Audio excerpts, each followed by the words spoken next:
करें शुरू। हाँ जी, आज के बारे में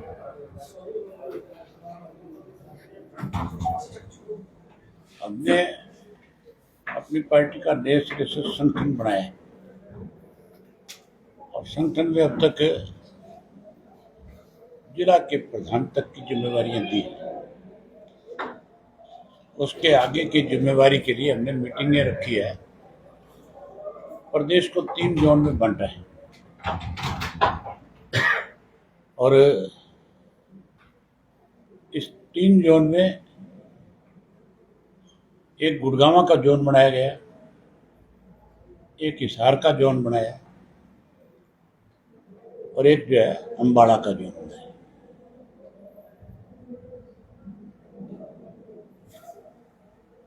जो आपका गुड़गांव का जोन है उसमें 8 जिले हैं। गुड़गांव है, नूंह है, पलवल है, फरीदाबाद है, सोनीपत है, रोहतक है, झज्जर है और रेवाड़ी है। ये 8 जिले उसमें। उन 8 जिलों में हमने प्रभारी लगाया है प्रकाश भारती जी को और कर्ण चौटाला। वो वहां पर के उन 8 जिलों के जो हमारे पदाधिकारी हैं, स्टेट लेवल के, नेशनल लेवल के और जिला स्तर के, उनसे संपर्क करेंगे और वाकई शैलों में जिला का संयोजक किसको बनाया जाए, हल्के का संयोजक किसको बनाया जाए, उसके बारे में विचार विमर्श करेंगे, पैनल बनाएंगे और हल्के के अध्यक्षों के पैनल लेकर के आएंगे। इसी तरीके से यहाँ 7 जिलों का है। हिसार में है, आज मीटिंग हमने फतेहाबाद में करी है, लेकिन जोन हिसार उसका नाम है। इसमें सरसा, फतेहाबाद, जींद, हिसार, भिवानी, दादरी और महेंद्रगढ़, ये 7 जिले हैं। इन 7 जिलों का हमने 2 प्रभारी लगाए, नवाड़ी से विधायक आदित्य को और उमेद लोहान जी को, जो हमारे राष्ट्रीय संगठन सचिव हैं। इनकी मीटिंगें भी तय कर दी, 14, 15, 16, 3 दिन में ये 7 जिलों में जाकर के पदाधिकारियों से संपर्क करेंगे। और 13 तारीख को फिर हमारी अम्बाड़ा जोन की बैठक है। उसमें अम्बाड़ा जोन में भी पानीपत है, करनाल है, कुरुक्षेत्र है, यमुनानगर है, अम्बाड़ा है, कैथल है और उसके साथ पंचकुला है। ये 7 जिले। उन 7 जिलों की जिम्मेवारी जो है हमारे प्रदेश अध्यक्ष रामपाल माजरा जी की है और इनके साथ शेर सिंह बड़शामी जी है। ये वहाँ पे 7 जिलों में जाएंगे। वैसे तो पूरा संगठन जो है प्रदेश के अध्यक्ष के नेतृत्व में बनेगा। सारे पैनल बनकर के इनके पास आएंगे और फिर प्रधान जी और मैं बैठ करके आपस में ये तय करेंगे भी किस किस को क्या क्या जिम्मेवारी दी जानी चाहिए। उसके साथ साथ एक फैसला लिया है हमारी पार्टी ने कि मई के महीने से मेरे पूरे प्रदेश भर के कार्यक्रम बनेंगे। मैं 90 की 90 विधानसभा क्षेत्र जो है 25 सितंबर से पहले चौधरी देवीलाल जी की जयंती से पहले 90 के 90 विधानसभा क्षेत्र में लोगों से जाकर के संपर्क करूंगा। पहले चरण में हर हल्के के 20 से 30 गांव में जाऊंगा। शहर और कस्बे उस हल्के में जो आएंगे उनमें वार्ड वाइज मीटिंगें करूंगा, लोगों से मिलूंगा। फिर दूसरे और तीसरे चरण में बाकी जो बचे हुए गांव हैं वो कंप्लीट करूंगा। अगले मई तक 2026 तक हरियाणा प्रदेश के एक गांव में लोगों से जाकर के मिलेंगे और हमारी पार्टी की क्या सोच है उसके बारे में अवगत कराएंगे। भाजपा और कांग्रेस ने मिलकर के कैसे प्रदेश को लूटा है, कैसे कमजोर किया है, कैसी युवा वर्ग की अनदेखी हुई है, उन सब बातों पे लोगों के बीच में खुल करके चर्चा करेंगे।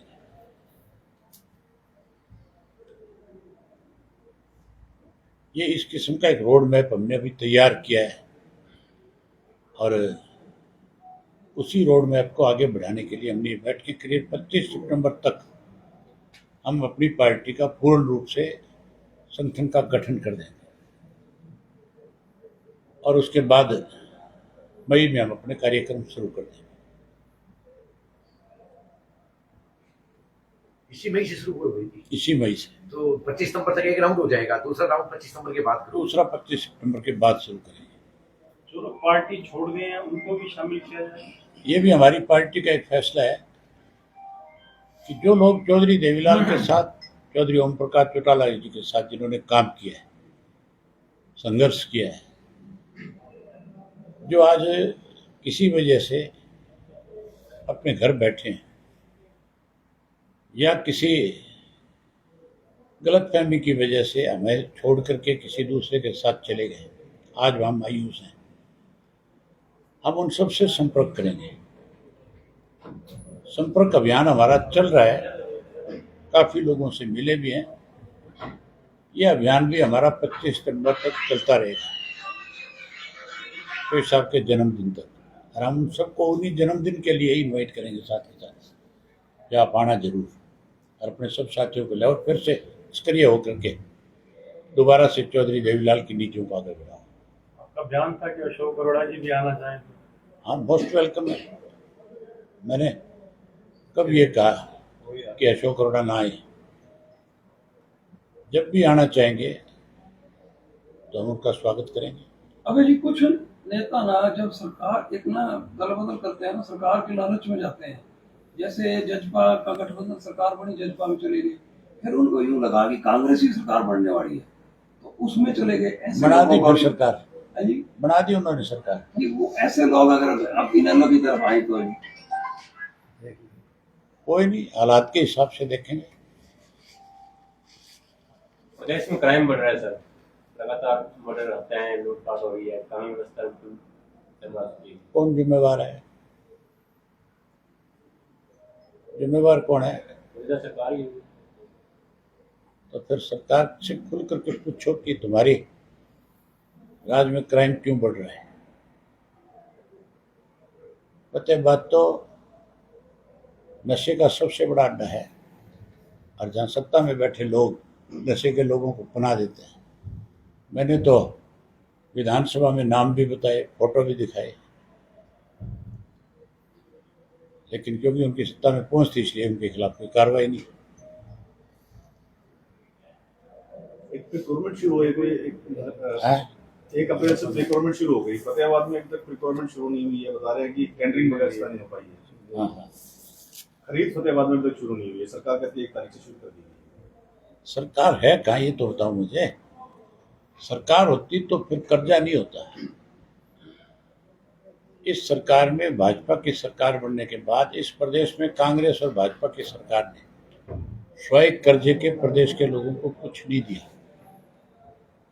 दोनों के राज में कर्जे बढ़े हैं। चौधरी ओम प्रकाश चौटाला जब मुख्यमंत्री थे, पैसा सरप्लस होता था सरकार के पास। आज ब्याज का पैसा देने के लिए कर्जा लेना पड़ता है।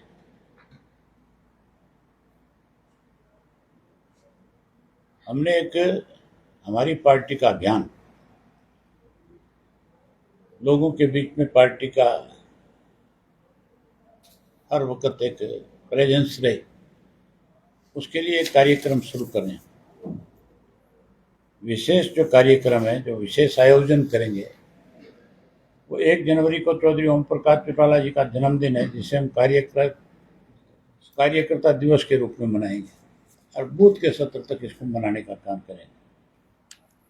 14 फरवरी को जो है हम युवा दिवस मनाएंगे। उस दिन ब्लड डोनेशन कैंप, कोई स्पोर्ट्स की इवेंट्स, यूनिवर्सिटीज के अंदर स्टूडेंट्स के साथ विशेष रूप से चर्चा करना, इस तरह के आयोजन करेंगे। 25 सितंबर को जननायक चौधरी देवीलाल जी की जयंती है, उसको हम सम्मान दिवस के रूप में मनाते हैं।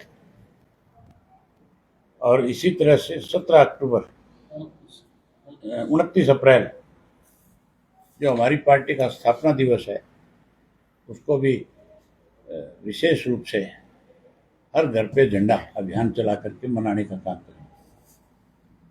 उसके बाद 20 दिसंबर को चौधरी ओम प्रकाश चौटाला जी की पुण्यतिथि है, जिसे हम लौह पुरुष दिवस के रूप में मनाएंगे, जिसको भी बूथ सतह तक लेकर के जाएंगे।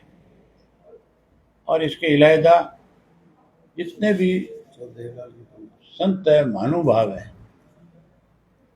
उन सब का एक कैलेंडर तैयार करेंगे और उनको भी, जो शहीद हैं हमारे देश के, उनको शहीदी दिवस के रूप में मनाएंगे।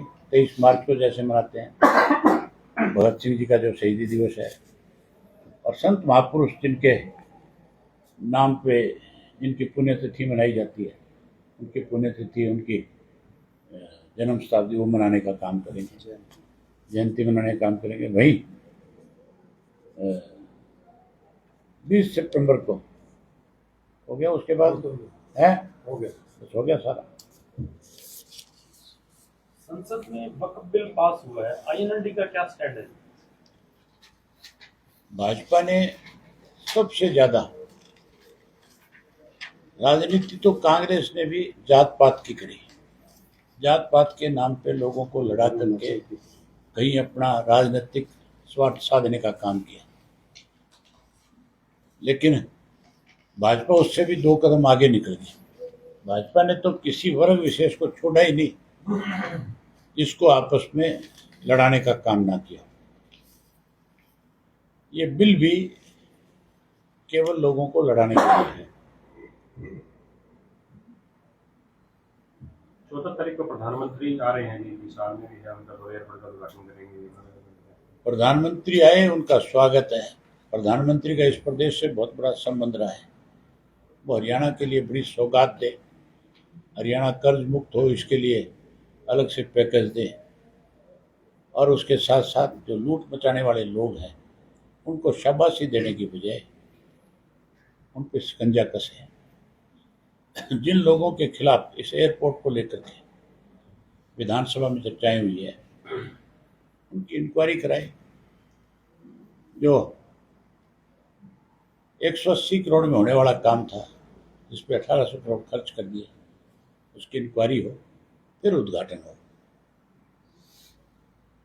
बेईमान लोगों को जेल की सलाखों के पीछे भेजे। विधानसभा बिना नेता प्रतिपक्ष है,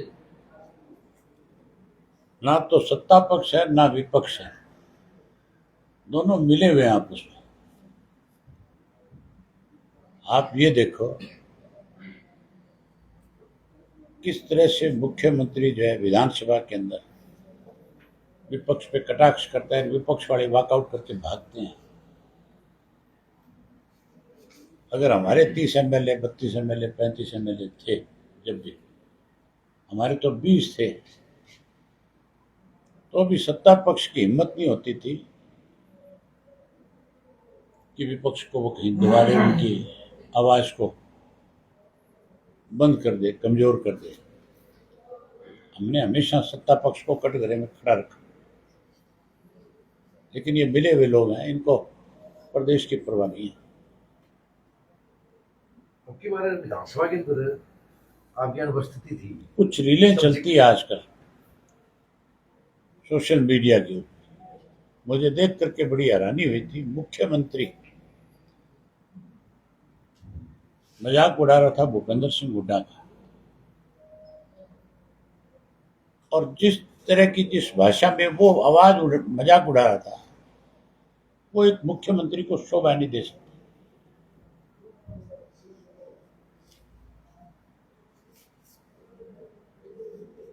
मुख्यमंत्री की पद की गरिमा होती है।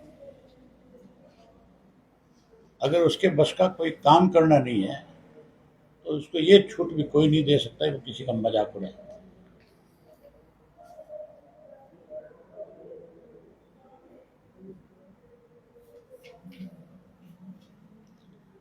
आपको भोजन के लिए आमंत्रित कर रखा है कि नहीं प्रताप ने? किसी को नहीं कहा। मैं कहता हूँ प्रताप की तरफ से आप भोजन के लिए आमंत्रित हैं।